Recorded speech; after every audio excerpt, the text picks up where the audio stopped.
Hey everyone, hold with Priyank फिर से आपका स्वागत है। आज हम लोग बात करेंगे सितंबर के पहले महीने के बारे में। 1 सितंबर 2025 को मार्केट में क्या होने की संभावना है, कैसा पहला हफ्ता रह सकता है, कैसी वीक की शुरुआत रहेगी निफ्टी 50, बैंक निफ्टी और सेंसेक्स के अंदर।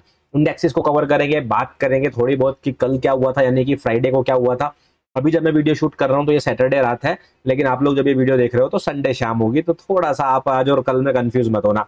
और बात मुद्दे की यही है कि कल जब मार्केट होने वाली ओपन है सोमवार को, तो हमें किस तरह से और किन लेवल्स पर ध्यान देना है। जो लेवल यूज हो चुके हैं उनको हटा दिया जाए और जो नए लेवल्स उनको लगा दिया जाए। तो इन सारे मुद्दों पर बात करेंगे। जल्दी से आप लोग इस डिस्क्लेमर को पढ़ो और मैं आप लोगों को मिलता हूँ चार्ट्स के साथ। एज यूजुअल हम लोग शुरुआत करने वाले हैं निफ्टी 50 के चार्ट से। आप लोग देख रहे हो 15 मिनट का चार्ट, लेकिन 15 मिनट के चार्ट के जो इंपॉर्टेंट लेवल्स मैंने यहाँ पर मार्क किए हुए हैं, पहले मैं आप लोगों को दिखा दे रहा हूँ। एक ऊपर की तरफ यहाँ पर ओपनिंग गैप छूटा हुआ है छोटा सा 24702।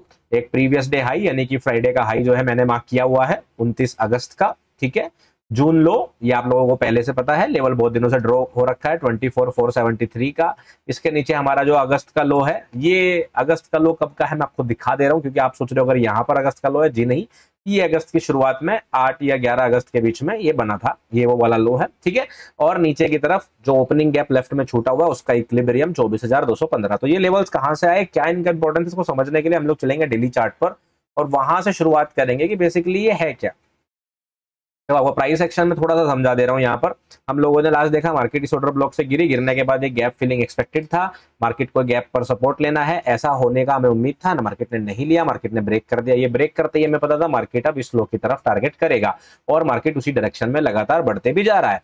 तो अभी तक तो प्लान वैसा ही चल रहा है। जो गैप का इक्विलिब्रियम मैंने आपको दिखाया, ये वाला ओपनिंग गैप है, आप लोग देख सकते हैं यहाँ पर मई में छूटा था। मैं इस गैप के इक्विलिब्रियम की बात कर रहा हूँ जब मैं नीचे 24215 की बात कर रहा हूँ।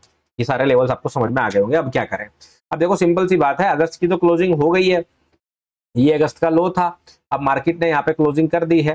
तो ओवरऑल अभी अगर हम देखें तो मार्केट इस वाले लो के, आप ये देखेंगे जो जून लो है इसके नीचे क्लोज हुआ, सही बात है। लेकिन जो क्लोजिंग थी, अगर ये जून लो के ऊपर हो जाती, मैंने आप लोगों को थर्सडे की वीडियो में बताया था, तो हमें उम्मीद रहती कि इसके नीचे का फेकआउट था और मार्केट जो ऊपर जाना चाहता है। मंथली लेवल पर इमीडिएट फेकआउट बहुत कम होते हैं, जल्दी से होते नहीं है। अब मार्केट ने इसके नीचे क्लोजिंग कर दी, तो हम लोगों का अभी फिलहाल पहला जो रिएक्शन आएगा वो ऑब्वियसली बेरिशनेस की तरफ रहेगा और इसको हम टारगेट करने की कोशिश करेंगे। लेकिन अगर मार्केट इसको टारगेट करता है, रिएक्शन यहां से मिल जाए इस फेयर वैल्यू गैप तक, तो ठीक है। अदरवाइज मेरे को लगता नहीं यहाँ पे होल्ड करेगा मार्केट। मोर लाइकली इस गैप को फिल करके ये जो रिलेटिव इक्वल लोज है इनको फिट करने की कोशिश करेगा।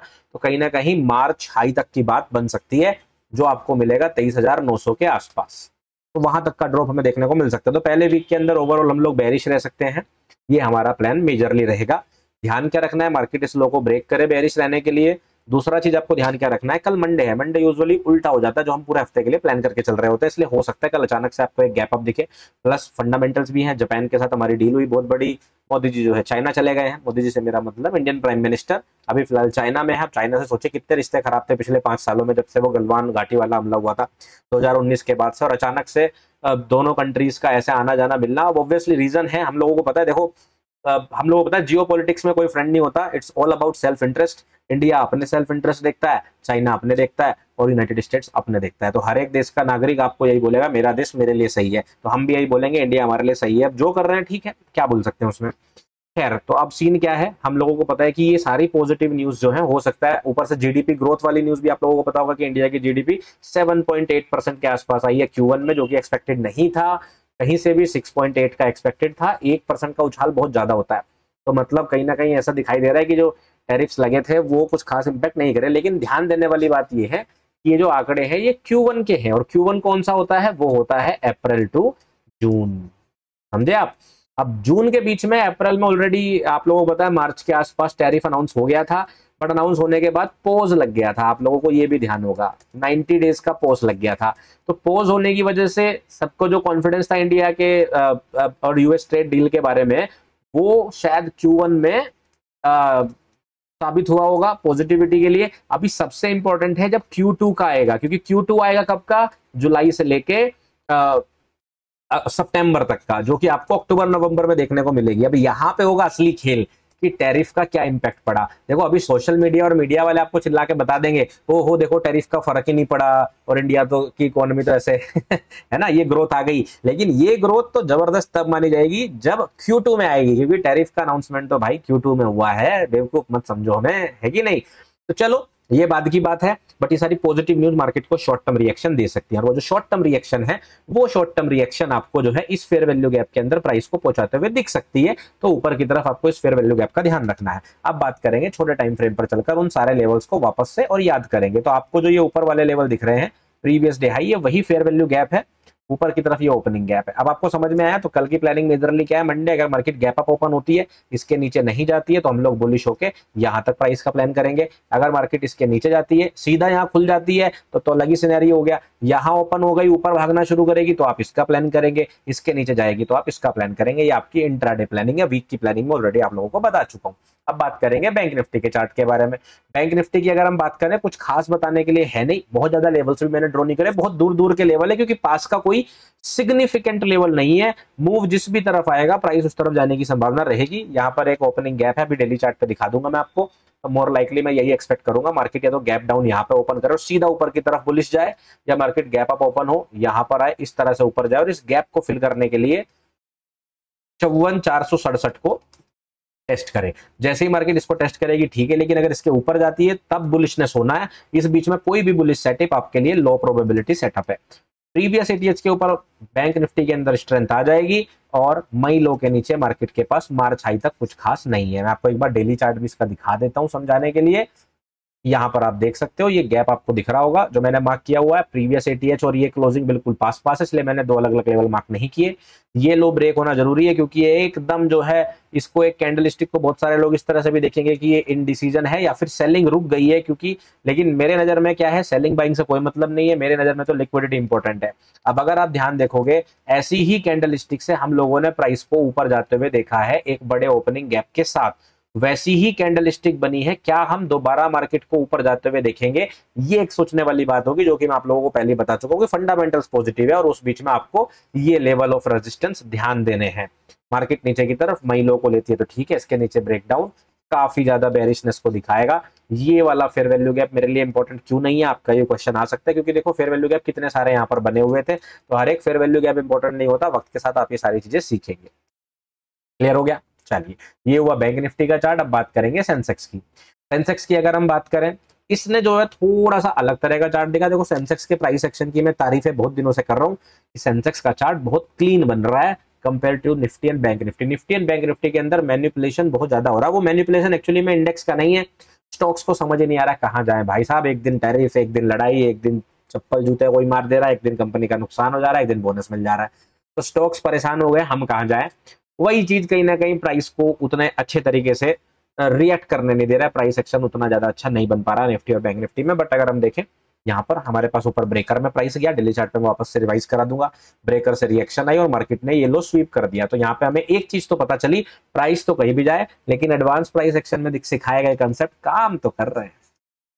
कर रहे हैं कि नहीं कर रहे हैं। ये देखो ब्रेकर से मार्केट गिरा, और गिरने के बाद सीधा जो ये हमारा लो होता है, इस तरह से आके यहाँ पर टंटना। तो आप देख सकते हो इस तरह से आपके जो लेवल सीख रहे हो वो आपके काम आने वाले हैं। मार्केट कहीं भी जाए वो लेवल आपको काम जरूर आएंगे। इसलिए एडवांस प्राइस एक्शन सीरीज की लेटेस्ट वीडियो मैंने अभी पब्लिश करी है, रेंज लिक्विडिटी को लेकर, इंटरनल और एक्सटर्नल लिक्विडिटी क्या होती है, और इसके अंदर मैंने आपको समझाया कि अब प्राइस कहाँ जाएगा, ये कैसे पता करते हैं। ये थंबनेल के साथ आप वीडियो देख सकते हो, वीडियो के एंड में आपको कार्ड में मिल भी जाएगी। ठीक है। अब यहाँ पर चार्ट क्लीन क्यों है, क्योंकि मार्केट ने इसकी लिक्विडिटी ली और लिक्विडिटी लेने के बाद क्लोजिंग वापस ऊपर दी। सेंसेक्स उदाहरण दे रहा है, आपको इशारा कर रहा है कि हो सकता है मंडे मॉर्निंग बुलिश हो जाए, ये ध्यान रखना आप लोग। इसलिए मैंने यहाँ पर जून लो मार्क करके रखा हुआ है 80,354, जो कि इमीडिएट रेजिस्टेंस है, इसका आपको ध्यान देना है। इसके ऊपर मार्केट जाती है तो फिर आप लोग हर एक दिन का पिछला हाई मार्क करके इनको अपने इंपॉर्टेंट इंट्राडे लेवल बना सकते हैं। अगर मार्केट गिरती है तो ध्यान क्या रखना है, 79,454 ऑलमोस्ट हर एक वीडियो में पिछले हफ्ते मैंने लेवल मार्क करके रखा था, आप लोगों को पता है। इसके नीचे मई लो और मार्च हाई, ये नीचे के दो लेवल हमारे पास इंपॉर्टेंट है। अब मैं आपको डेली चार्ट पे भी थोड़ा सा इसको समझा देता हूं। यहां देखिए आप, ये देखिए जो मैं समझाने की कोशिश कर रहा हूँ, ये फेक आउट जो निफ्टी और बैंक निफ्टी में हमें देखने को नहीं मिल रहा है, सेंसेक्स में कितना क्लीन देखने को मिल रहा है। मार्केट ऊपर की तरफ जाती है, ये फेयर वैल्यू गैप है जिसका हाई लगभग जून लो से कोइंसाइड करता है। ऊपर का लेवल आपको समझ में आ गया होगा। नीचे की तरफ अगर हम बात करें तो हमारे पास ये वाला गैप क्लोजिंग है, लेकिन ये गैप क्लोजिंग आप लोगों को पता है, पहले ही बोल चुका हूं, मेरे लिए हाई प्रोबेबिलिटी नहीं है। मैं उम्मीद करूंगा मार्केट मई लो या मार्च हाई तक आ जाए अगर नीचे आती है तो। क्लियर। ब्रेकर की बात करें, ये आपकी last bearish candlestick before pump and dump, और मार्केट यहां तक गई और रिजेक्ट आ गया। तो ये प्राइस एक्शन इतना क्लीन सेंसेक्स के अंदर था कि मजा ही आ गया। तो सेंसेक्स जो है मेरे हिसाब से बहुत सारे लोगों को एडवांस प्राइस एक्शन के अच्छे अच्छे सेटअप्स आने वाले दिनों में दे सकता है। खैर, इसके साथ इंडेक्सेस की अपडेट पूरी होती है, तो आप लोगों को ध्यान क्या रखना है इस डिस्क्लेमर का। Investments in securities markets are subject to market risk, kindly read all related documents carefully. और सेबी रजिस्ट्रेशन या आरए सर्टिफिकेशन का मतलब बिल्कुल भी नहीं है कि मैं आपको कोई एश्योर्ड रिटर्न या प्रॉफिट की गारंटी दे रहा हूँ, म्यूचुअल फंड वाले ऐड की तरह कर देता हूँ, नहीं। ठीक है, बाकी मेरे डिस्क्लेमर डिस्क्लोजर आपको डिस्क्रिप्शन में मिल जाएंगे। और हाँ, मेरे नाम से बहुत सारे फेक चैनल्स बने हुए हैं, इसलिए ध्यान रखिए। अगर आप मुझे किसी भी सोशल मीडिया पर फॉलो करना चाहते हैं तो लिंक सेवर डिस्क्रिप्शन से ही ले। आपको मेरे फ्री टेलीग्राम चैनल का link, free crypto Telegram channel का लिंक, ट्विटर का लिंक, इंस्टाग्राम का लिंक, व्हाट्सएप चैनल का लिंक, सारे लिंक्स आपको डिस्क्रिप्शन में मिल जाएंगे। अब बात करेंगे क्रिप्टोस की, और क्रिप्टोस को बात करते हुए ध्यान क्या रखना है, NFTs and cryptos are not regulated in India. तो इसके अंदर आपका कोई फाइनेंशियल रेगुलेशन की वजह से लॉस हो सकता है क्योंकि रेगुलेटेड नहीं है, ऊपर से बहुत ज्यादा वोलेटाइल होते हैं, तो it's a high risk investment asset class. तो अगर आप इसके अंदर ट्रेडिंग करते हैं तो ये सारी बातों का आप लोगों को पता होना चाहिए। और अगर आप ट्रेडिंग करते भी है तो इंडिया के अंदर क्रिप्टो को ट्रेड करना पूरी तरह से लीगल है और आप कर सकते हैं। एफआईयू रजिस्टर्ड एक्सचेंजेस हैं जिसके अंदर आपको पैसा डिपॉजिट भी आईएनआर के थ्रू होता है, विड्रॉल भी आईएनआर के थ्रू होता है। तो सारी चीजें जो है वो कॉम्प्लाइंट तरीके से होती है। ऐसी एक एक्सचेंज डेल्टा है और कॉइन डीसीएक्स है, दोनों के लिंक आपको डिस्क्रिप्शन में मिल जाएंगे। आप अगर उन दोनों में से किसी पर भी अपना अकाउंट ओपन करना चाहते हैं तो आप इन रेफरल लिंक का यूज कर सकते हैं फीस में डिस्काउंट पाने के लिए। चलिए अब बात करेंगे बिटकॉइन की। तो बिटकॉइन के अंदर हम लोगों को याद होगा लास्ट अपडेट के अंदर हम लोगों ने देखा था कि मार्केट इस एफवीजी को मिस करके नीचे आ चुकी है, यहाँ पे प्राइस चल रहा था। तब मैंने आप लोगों को बताया था कि बस ये आखिरी जगह है, अगर रिएक्शन आना है तो यहाँ से आए, नहीं तो मार्केट नीचे की तरफ 105 की तरफ बढ़ सकता है। फिलहाल ये ब्रेकडाउन हो चुका है क्योंकि अभी वीकेंड है और जब आप ये वीडियो देख रहे होंगे संडे आने की एक दिन बाद, तो हो सकता है मार्केट यहाँ पे साइडवेज जैसे घूम रही हो। तो एक्सपेक्टेशन यही रहेगी कि मंडे की शुरुआत में मार्केट 105 को ट्रिगर कर दे। लेकिन ध्यान रखिए पूरा प्राइस एक्शन जो बिटकॉइन के अंदर आप लोगों को देखने को मिल रहा है ये साइडवेज है, अभी बेरिश या बुलिश नहीं है। बेरिश या बुलिश क्यों नहीं है? क्योंकि जब बिटकॉइन डोमिनेंस गिरता है तो यूजुअली बिटकॉइन के अंदर हमें हल्के फुल्के करेक्शन देखने को मिलते हैं या फिर साइडवेज रेंज हमें देखने को मिलती है। तो फिलहाल के लिए मार्केट के ऊपर आपको साइडवेज रहना है, ना ज्यादा बेरिश ना ज्यादा बुलिश। लेवल्स ये सेम है आप लोगों के सामने, ये आप लोगों को ध्यान रखना है। बाकी संडे के बाद वीक क्लोज हो जाएगा बिटकॉइन के लिए भी, क्योंकि यहाँ पे 7 दिन मार्केट चलती है, 24 घंटे मार्केट चलती है। उसके बाद इसकी ज्यादा बेहतर अपडेट मैं आप लोगों को मंडे वाली वीडियो में प्रोवाइड करूंगा। इसके अलावा आप लोगों को कोई अपडेट मैं मिस कर रहा हूँ, आप लोगों को याद है जो आप लोगों को लगता है कि आप लोगों को हेल्प कर सकती है, मुझे कमेंट करके बिल्कुल बताना। अगर आप मेरा Priyank Sharma bread butter strategy indicator या स्क्रीनर, जी हाँ स्क्रीनर भी अवेलेबल है, यूज करना चाहते हैं तो आपको टॉप में लिंक मिल जाएगा डिस्क्रिप्शन में, और आप पीएसबी इंडिकेटर एक्टिवेट कर सकते हैं और फ्री ऑफ कॉस्ट मेरी ब्रेड बटर स्ट्रेटजी का इंप्लीमेंटेशन पंच एप्लीकेशन में देख सकते हैं। सही है। और इसके अलावा 12 सितंबर को बेंगलोर इवेंट में तो मैं आप लोगों को मिलूंगा, इवेंट रजिस्ट्रेशन का लिंक भी आपको डिस्क्रिप्शन में मिल जाएगा। इन सारी बातों के साथ मैं करता हूं आज की वीडियो को समाप्त। मैं आप लोगों को मिलूंगा नेक्स्ट वीडियो में, तब तक रखिए अपना ध्यान, अपने परिवार का ध्यान। Take care, bye bye.